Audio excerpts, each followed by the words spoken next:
so now we're going to solve question 33, and this is from the SAT number 16. This is the reading section here. And the question says, Luthuli refers to very nice and pretty phrases, line 17, primarily to show that language is being used in order to do something. So the way that we need to solve this is, first we need to recognize what kind of question this is.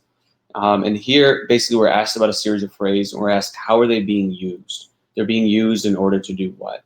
So the way to solve these types of questions is to go back to the lines, or go back to the phrase that's mentioned, and basically what you want to do is try to figure out what is the meaning as used in the line. What is the meaning as used in the context of the passage?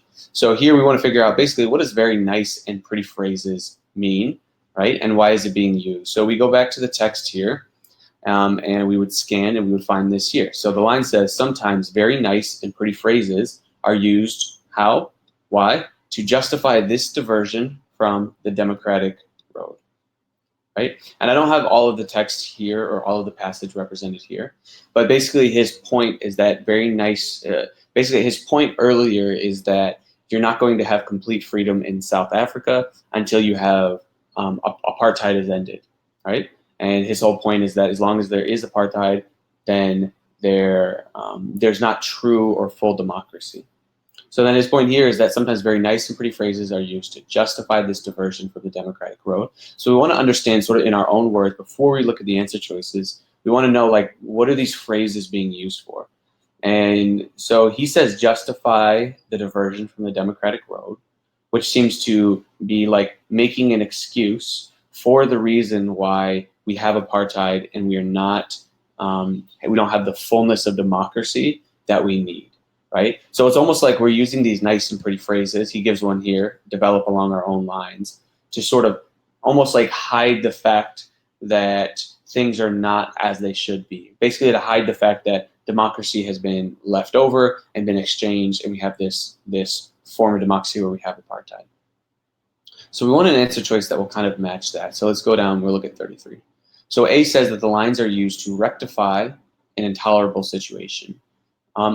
So to rectify an intolerable situation, rectify means to make right or to correct, and then an intolerable situation. So these lines are basically saying that the lines are used to make correct or make right this intolerable situation, which I assume the only way that we could understand that would be the diversion from the democratic road or apartheid.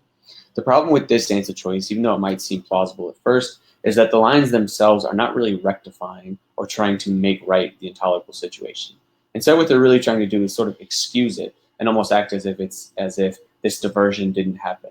So because they're not really trying to correct it or make it right, we should get rid of A. B says that the lines are used in order to obscure an indefensible governing system. So indefensible governing system, this would refer to apartheid. And then to obscure would be to sort of hide, to sort of what we might call obfuscate. That probably doesn't make it any more clear for you, but I think hiding, right, is the best word for obscure here.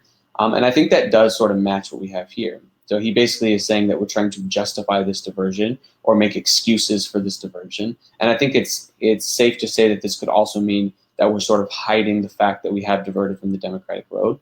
So I would say B is a good answer choice. Then we have C, which says that the phrase is being used to undermine outspoken critics of the government. And this might also seem to be a pretty good answer choice because we know that the outspoken critics of the government are critics of apartheid. And so if you're using these pretty phrases to sort of hide the fact that apartheid even exists or that there even is a problem, then that would, in essence, sort of undermine the critics. However, the problem with this is that we have a couple other plausible answer choices, like, for example, B.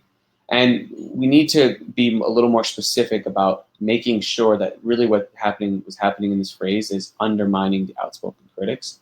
And the problem with this is that this phrase doesn't actually address, or these phrases don't address the critics. They're not directed towards them. So they're not trying to undermine them necessarily. So even though the consequence might be that they are undermined to some degree, they're not being said specifically to undermine them. An example of what that might look like is if you sort of attack their character, if you said that they're wrong, if you said that they have ulterior motives, then that would be to undermine them. But these nice and pretty phrases are more so used to make an excuse for the fact that we've diverted from the democratic road. So I would get rid of C. D says that it's used to depict the daily experience of the majority of citizens. And this isn't a really good answer choice because those nice and pretty phrases, it doesn't really say that they're used to depict the daily experience. Instead, it says it's used to make an excuse for the fact that we've diverted or we've left this democratic road for apartheid. So we can get rid of D, which is going to leave us with answer choice B, which we should choose for our correct answer for question 33.